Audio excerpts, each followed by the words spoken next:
우리가 주일마다 지금 여호수아서의 말씀을 9번째, 지금 10번째 오늘 가고 있습니다.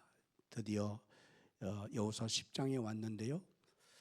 지난 시간 여러분 말씀이 기억나실 것입니다. 기브온 화친 조약을 통해서 여호수아가 실수했죠.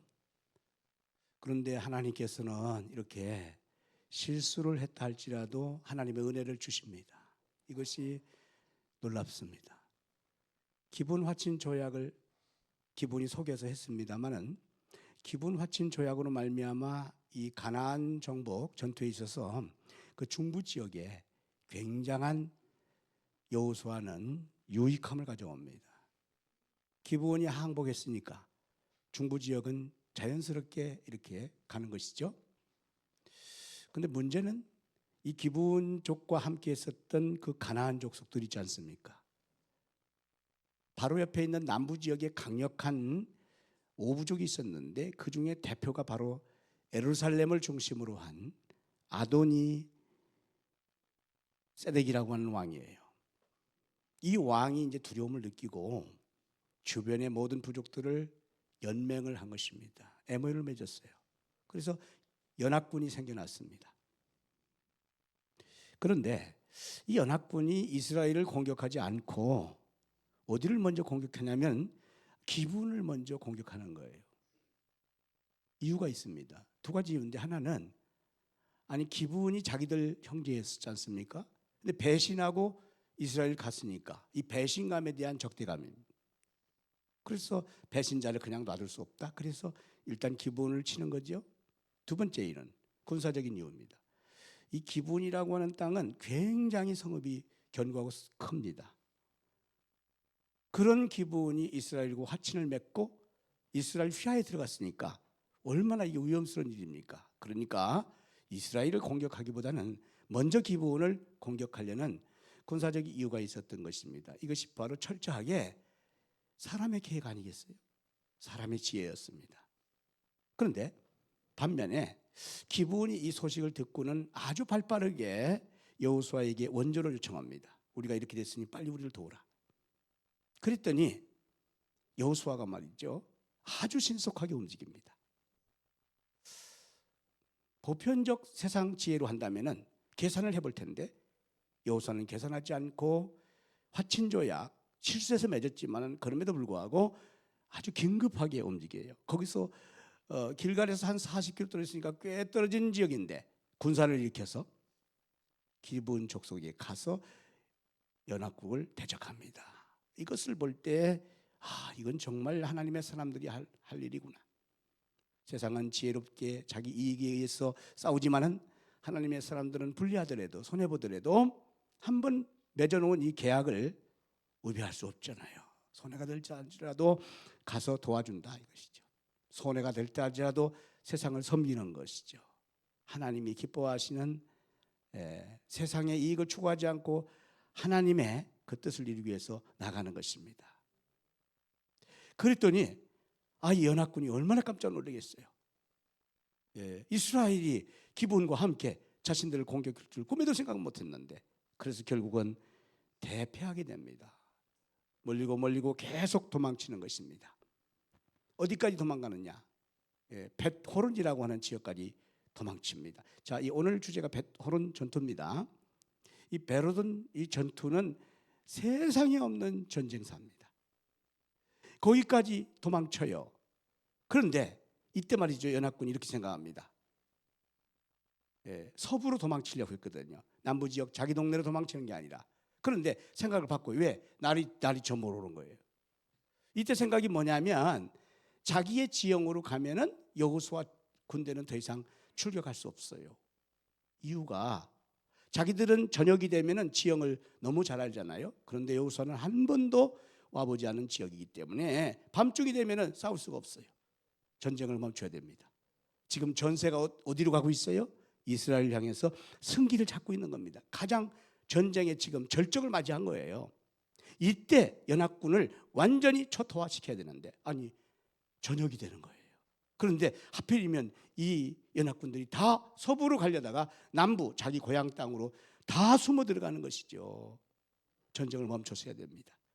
이때 그 유명한 여호수아의 기도가, 기상천외한 기도가 나와요. 자 오늘 본문 12절 말씀을 한번 보시겠습니다.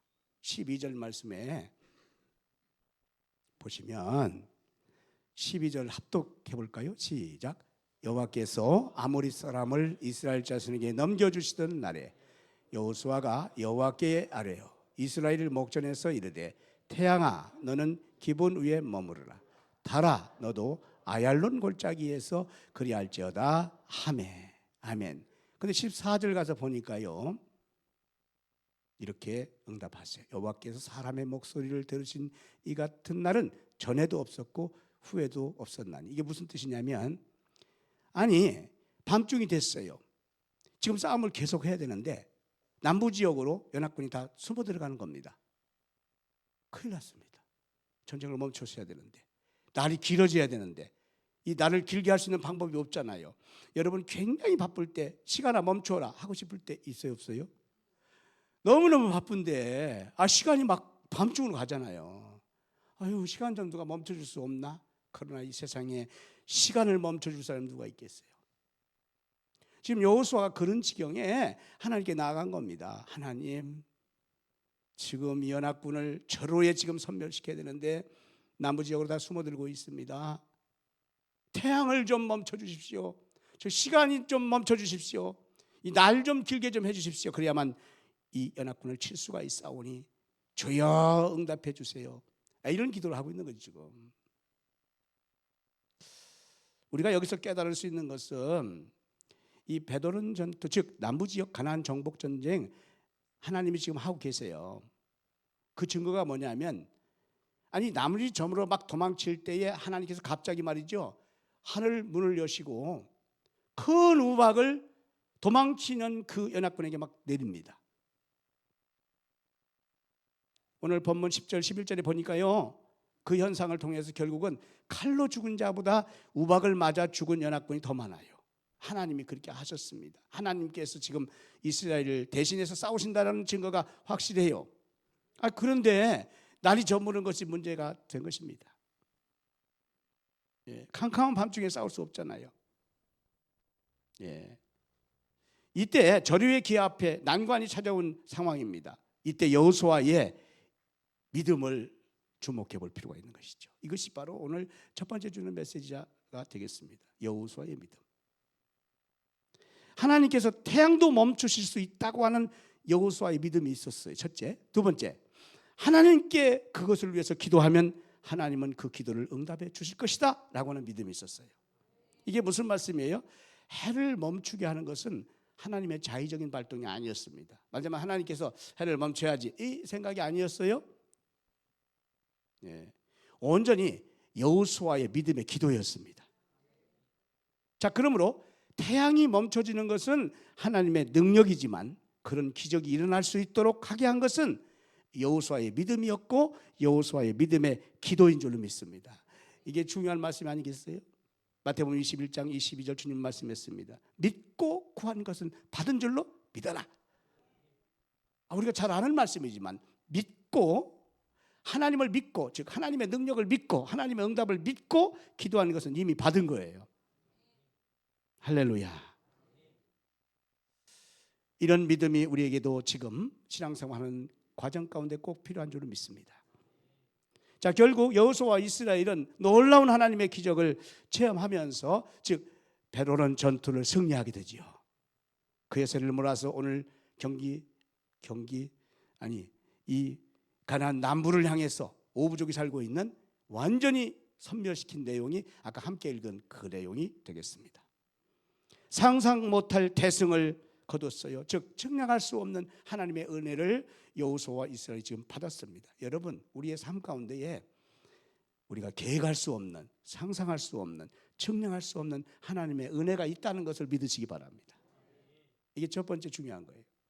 나를 향하신, 나의 가정과 일터와 자녀를 향하신, 교회를 향하신, 더 나아가서는 우리 지역 충청남도를 향하신, 아멘 좀 하세요. 할렐루야. 우리 충청남도를 향하신, 이 내포를 향하신, 더 나아가서는 우리 대한민국을 향하신, 이 민족을 향하신 하나님의 계산할 수 없는, 측량할 수 없는 은혜가 있다는 것을 우리가 믿어야 됩니다. 그런데요, 지금 이 바벨론 전투의 큰 하나님의 기적의 역사, 이것은 말이죠, 사실은 하나님이 승리케 하신 전투인데, 여호수아 입장으로 돌아가 보세요. 여호수아는 철저하게 기분과 화친조약, 실수해서 이 전쟁이 일어난 거거든요. 여러분, 우리가 우리 삶 가운데 우리가 실수해서, 욕심을 부려서, 때로는 우리가 하나님의 뜻대로 살지 못해서 실패할 때 있죠. 생각지 못한 좌절감에 빠질 수가 있어요. 부도날 수 있어요. 그러나 하나님은 그럼에도 불구하고 우리에게 은혜를 주시는 분이세요. 이걸 성경이 드러내고 있는 것입니다. 하나님은 여호수아를 추궁할 수밖에 없는 사실 환경이에요. 왜 화친조약을 맺었느냐? 왜 기본적과 화친조약을 맺었느냐? 그래서 전쟁이 지금 일어나는 거 아니냐? 네 잘못 아니냐라고 하실 수 있지만, 하나님은 따지지도 않고 묻지도 아니하시고 오히려 여호수아 편에 있었어요. 좋으신 하나님, 할렐루야. 좋으신 하나님이 우리 편에 지금 계심을 믿으시기 바랍니다. 자, 그래서 첫 번째 중요한 거, 어떤 상황이든지 주님은 우리 편이시라는 거예요. 저 세상 편이 아니에요. 원수, 대적, 마귀 편이 아닙니다. 우리 편에 계십니다. 다윗은 그러므로 이런 신앙에 선포를 했지 않습니까? 시편 53편 5절에서 원수의 목전에서 내게 상을 베푸시고 결국 내 잔이 남치나이다. 모든 원수를 하나님께서 다 대적해 주셨어요. 두 번째, 어떤 상황에도 우리가 할 일이 있다는 것인데, 그건 하나님 찾는 일입니다. 능력이 하나님 신뢰하는 일이고 그 믿음으로 기도하는 일인 줄로 믿습니다. 그래서 능력 있는 기도, 응답받는 기도가 꼭 필요해요. 구체적으로 기도해야 됩니다. 우리가 판단할 때 구체적 기도를 하지 않습니다. 왜? 이런 것까지도 하나님이 해주시려나? 라고 생각할 수 있어요. 그런데 여호수아는 구체적으로 기도한 거예요. 태양아, 멈추게 좀 해달라고. 이 기분 골짜기에 멈추게 해달라고. 그거 할 수 있으려나? 그게 아니었습니다. 구체적으로 우리 앞에 당면한 문제 앞에서 하나님 앞에 구체적으로 기도하는 게 너무 중요합니다. 성령 안에, 즉 성령의 감동 안에 기도하는 것이 너무 중요합니다. 여러분에게 하나님께서 성령의 감동을 주시잖아요. 그 성령의 감동을 무시해서는 안 됩니다. 그리고 믿음으로 기도하길 바랍니다. 이게 바로 여호수아의 기도였습니다. 그렇다면 왜, 어떻게 해서 이 여호수아가 이 은혜의 절정기를 지금 가고 있는가? 여러분, 은혜라고 하는 것은 내가 받을 수 없는 선물을 받고 있는 것이거든요. 받을 수 없는 축복을 지금 경험하는 것이거든요. 어떻게 해서 여호수아는 이렇게 실수했음에도 불구하고 남부전쟁이 승승장구해 가고 있는가라는 것입니다. 28절 말씀 이하에 보면은 8번이나 싸웠는데 8번 다 이기게 됩니다. 근데 그 싸움은 남부지역, 이 지역 특성상 이길 수 없어요. 왜? 보니까 산지가 있고, 그 다음에 골짜기가 있고, 그 다음에 평지가 있고, 그 다음에 가파른 절벽이 있어요. 여호수아는 이런 지형 속에서 백전백패해야 됩니다. 군사적 전략 가운데 최고 중요한 것은 지형을 이용하고 그걸 잘 아는 거잖아요. 그래서 정탐을 보내고 결국은 수집해서 수색해서 먼저 그걸 다 이렇게 짜가지고 가는 거 아니겠어요? 그런데 전혀 알 수 없는 상황이었어요. 철저히 하나님께서 전쟁에 개입하셨기 때문에 승리를 한 줄 믿습니다. 여호와의 능력이 아닌 하나님의 능력이죠.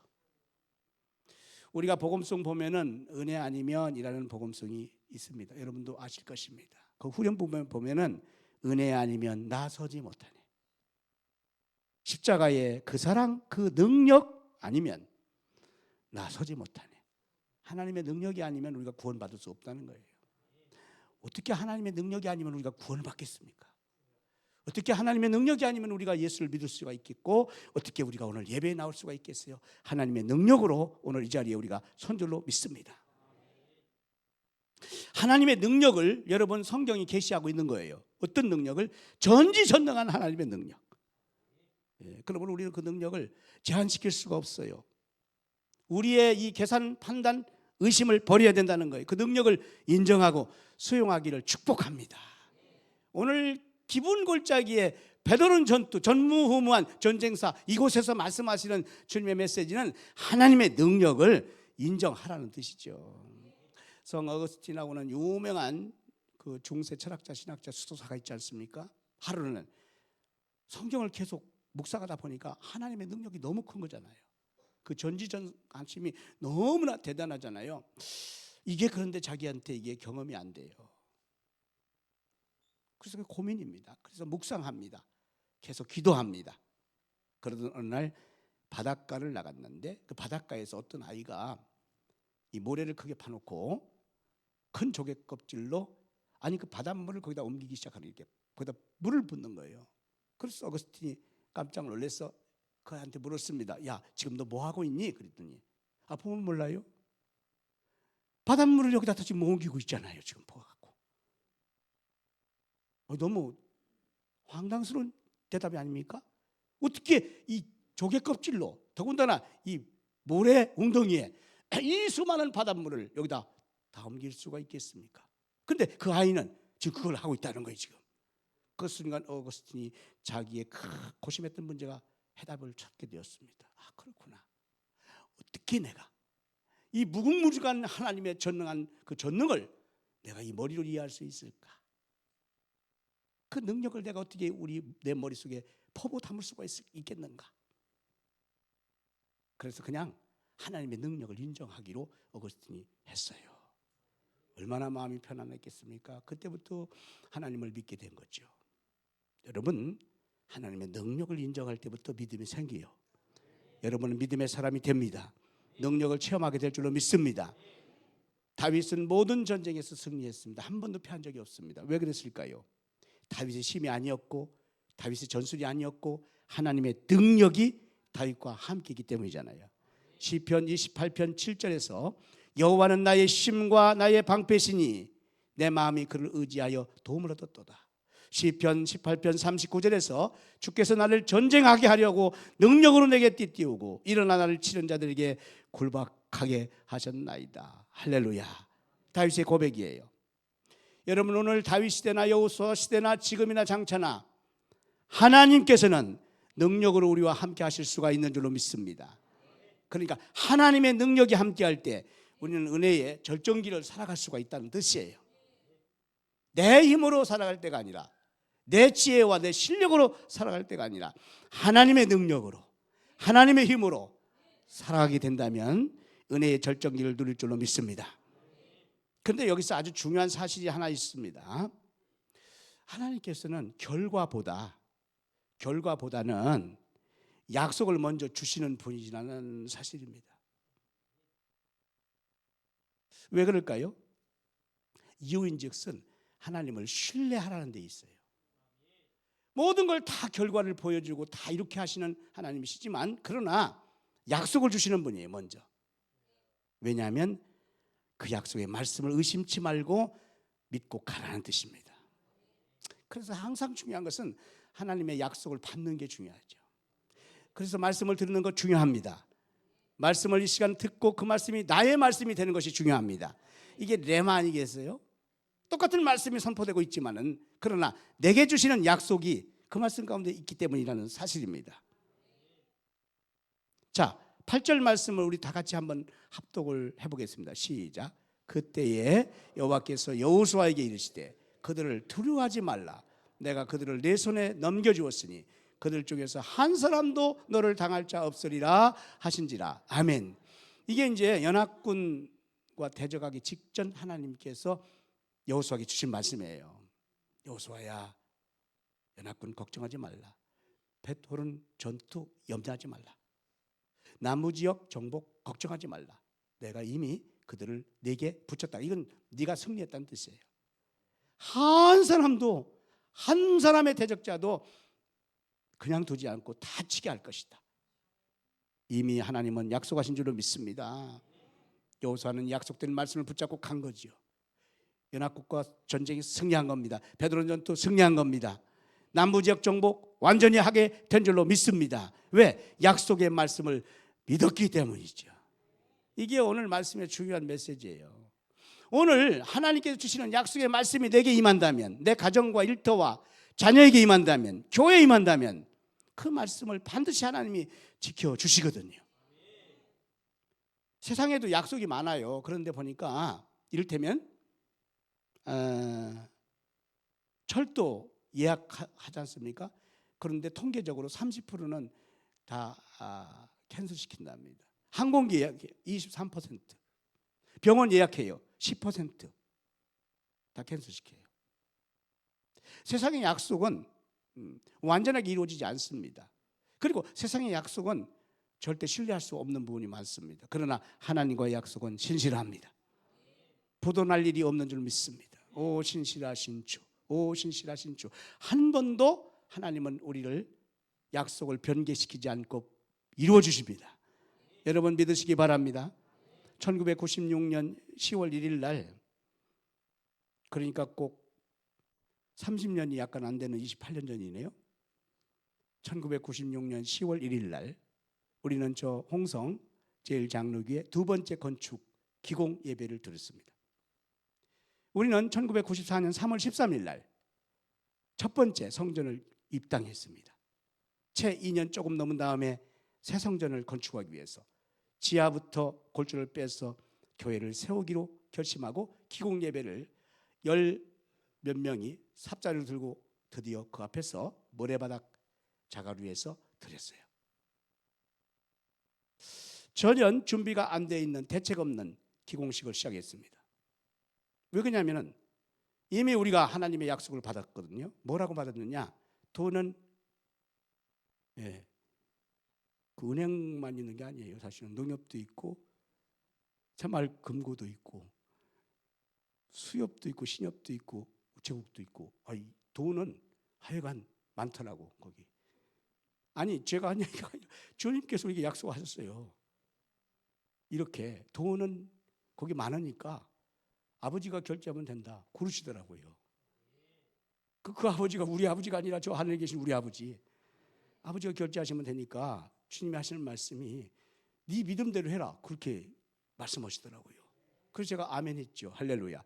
우리 성도들에게 선포했더니 성도들이 아멘. 아니 건축원금 할 일이 없으니까 감사하잖아요.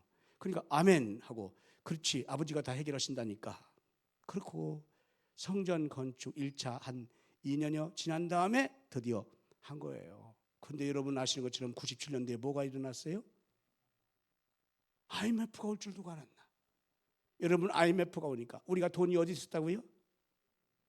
은행에 금융위탁이 있었어요. 그걸 다 빼가지고 건축하는데 IMF가 1년 후에 따고 온 것입니다. 아니 그때 얼마나 많은 건축들이 다 부도나기 시작했어요. 얼마나 많은 기업들이 다 부도나게 됐어요. 이자가 25% 올라갔습니다. 보통 걱정이 아니지 않습니까? 그래서 그 걱정을 붙잡고 하나님께 나가서 하나님이 약속하셨는데 어떻게 하실 것입니까? 약속했으니까 걱정하지 말라. 나만 믿어라. 할렐루야. 그래서 우리가 하나님만 믿고 돈을 은행에 믿은 게 아니에요. 건축업자를 믿은 게 아니에요. 하나님만 믿고 믿음으로 나갔더니 IMF도 지나가더라고요. 우리 업자가 장로님이었는데 결국 나머지 돈 안 받더라고. 좀 돈이 남았는가 봐요. 그러니까 미안하니까 그냥 달라고 하다가 IMF가 오니까 목사님 나머지는 내지 마시오. 할렐루야. 여러분 하나님의 방법이 따로 있는 줄 믿습니다. 하나님의 약속은 성취되는 줄 믿습니다. 우리가 하나님을 믿는다고 할 때 약속을 믿는다는 뜻이에요. 자, 약속을 믿는다는 뜻은 하나님의 능력을 믿는 줄로 믿습니다.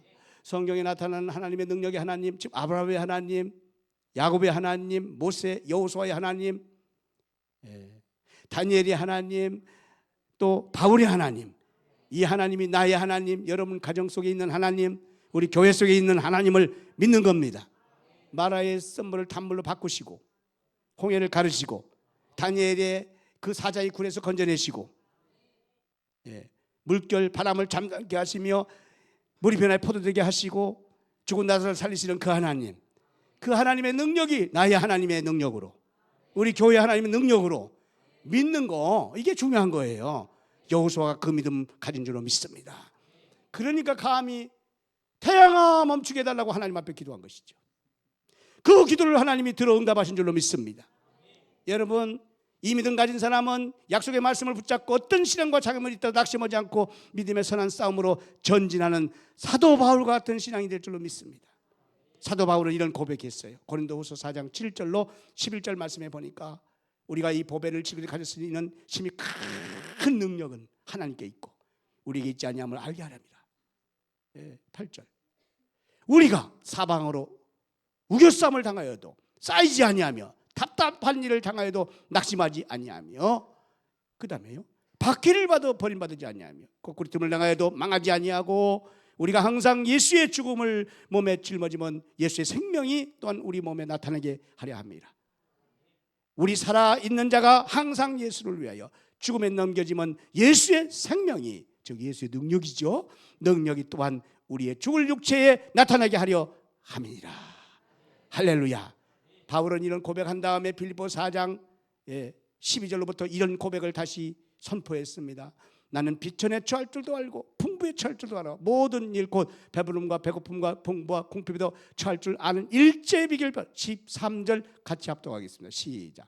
내게 능력 주시는 자 안에서 내가 모든 것을 할 수 있느니라. 아멘. 하나님의 능력이 우리에게 임하시면 은혜의 절정기가 되는 거예요. 하나님의 능력이 우리를 이끌어 가실 줄로 믿습니다. 아얄론 골짜기 태양을 멈추는 기적의 역사가, 연합 오부족을 완전히 섬멸하는 하나님의 능력의 역사가 임하게 될 줄 믿습니다. 하나만 더 말씀드린다면, 이렇게 은혜의 절정기에 갈 수 있는 여호수아가 된 것은요, 그가 하나님의 일꾼, 하나님의 사명을 감당했기 때문이에요. 이 말씀을 바꿔 얘기한다면 여러분, 주님 앞에 쓰임받는 크리스찬이 되기를 바랍니다. 세상에 쓰임 많이 받고 계시잖아요. 여러분, 직장과 일터에서 쓰임 많이 받고 계시잖아요. 우리는 부름받은 크리스찬으로서, 선택받은 하나님의 자녀로서 누구한테 쓰임 좀 받아야 되겠어요? 주님 앞에 좀 쓰임 좀 받아야 되잖아요. 옆에 분하고 인사할까요? 주님께 좀 쓰임 좀 받읍시다. 이렇게 하면, 주님께 좀 쓰임 좀 받읍시다. 정말. 이게 정말 저는 목회하는 목회자로서 굉장히 답답해요. 어떤 분들은 이런 분들이 계십니다. 목사님, 저 좀 놔두세요. 지금은 진짜 일을 많이 할 때예요. 그게 뭐냐면 세상 일을 많이 할 때라는 거예요. 제가요, 목사님, 은퇴하고는 진짜 열심히 할게요. 주의 일. 이런 분 계세요. 이해가 충분히 되지만 그걸 지키는 분들이 많지는 않더라고요. 은퇴하고 나니까 더 세상 일이 바쁘더라고 보니까. 그러니까 은퇴하기 전부터, 은퇴하고도 계속해서 지금이 중요해요. 주님 앞에 쓰임 좀 받읍시다. 할렐루야. 믿으시기 바랍니다. 여호수아가 지금요, 의뢰의 최절적인 게 있었던 것은 주님께 쓰임을 받은 거예요. 주님 사명을 지금 열심히 감당하고 있는 거예요. 최선을 지금 다하고 있는 거예요. 그러니까 하나님도 여호수아를 높이 인도하고 계십니다. 디모데후서 2장 20절에 보면은 우리 큰 집에는 이 두 종류가 있어요.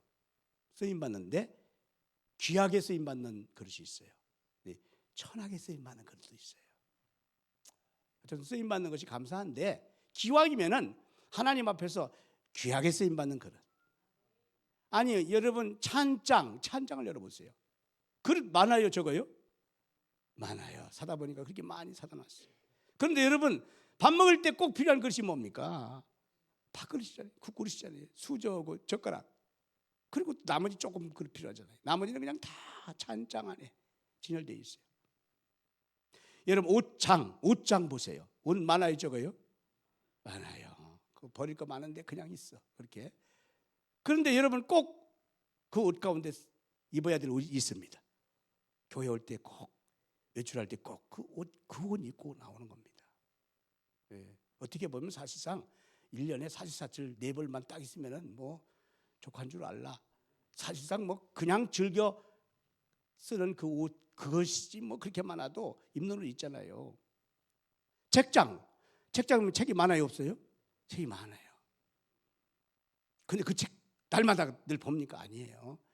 그렇지 않들은 그 책 중에 최고 귀하게 보는 책이 성경이잖아요. 성경을 가까이 하잖아요. 여러분, 우리가 주님 앞에 이 쓰임을 받는 도구가 되기를 바랍니다. 일꾼 사명이 있기를 바랍니다. 여호수아는 하나님 앞에 철저히 붙잡힌 바, 즉 쓰임 받는 일꾼이었다는 것이죠. 그러니 여호수아를 승리케 안 하실 수 없어요. 여호수아의 전술은 하나님의 전술이었고, 여호와의 능력은 하나님의 능력이었고, 여호와의 용기는 하나님의 용기였는 줄로 믿습니다. 할렐루야. 마른 막대기도 주님 손에 잡힌 바 되면 홍해를 가를 수가 있고, 머리떡 5개 물고기 2마리도 주님 손에 잡힌 바 되면 5,000명 장정을 먹이는 능력이 나타나는 것처럼, 여러분, 우리가 주님 손에 딱 있어야, 주님께 쓰임받는 존재가 돼야, 주님 사명의 열심을 품고 있어야 은혜의 절정기를 가게 될 줄로 믿습니다. 근데 여기서 중요한 게 있어요. 주님이 모든 일을 다 하시는데 그 상급과 축복과 명예는 누구한테 가느냐? 그렇게 하는 사람한테 간다는 거예요. 할렐루야. 이게 얼마나 주님이 다 이루신 겁니다. 우리가 잘 먹고 잘 삽니까? 건강하게 잘 살고 있습니까? 교회 잘 나오고 계십니까? 자녀들이 은혜 가운데 잘 되고 있습니까? 그 모든 것이 다 주님의 은혜예요. 주님의 능력이었어요. 주님의 축복이었어요. 근데 여러분이 그걸 다 누리고 있잖아요. 주님의 그 은혜를 다 주시고 있잖아요. 이런 속담이 있어요. 원님 덕에 나팔 분다. 사또 앞에서 나팔 부는 사람, 사또가 나타나면 나팔 부는 사람이 최고입니다. 이게 무슨 뜻입니까? 어떤 사람 덕에 내가 산다는 뜻이, 우리가 하나님 덕에 존재하는 겁니다. 하나님의 그 능력에 우리가 사는 거예요. 맥도날드 창업자인 레이 크록은 이런 유명한 말을 남겼어요. 돈을 벌기 원한다면, 돈을 못 벌지만 자기 일을 사랑하고 자기 고객을 위해서 일한다면 성공하게 될 것이다. 그런 말을 남겼어요. 그렇습니다. 여러분, 우리가 주님을 위해서 주님 사명에 사잡혀 살게 되면 주님이 우리를 높이십니다. 주님 우리 은혜를 주십니다. 여러분 상급 주시고 여러분에게 응답해 주십니다. 할렐루야. 주님은 살아계십니다. 우리 편에 계십니다. 우리가 실수하고 실패했다 할지라도 주님은 우리를 도와주십니다. 그런 하나님께서 주님의 사명대로 주님이 주신 그 귀한 일을 감당하고 있을 때 여러분 한량없는 은혜로 여러분을 높이 높이 역사해 나가실 줄 믿습니다.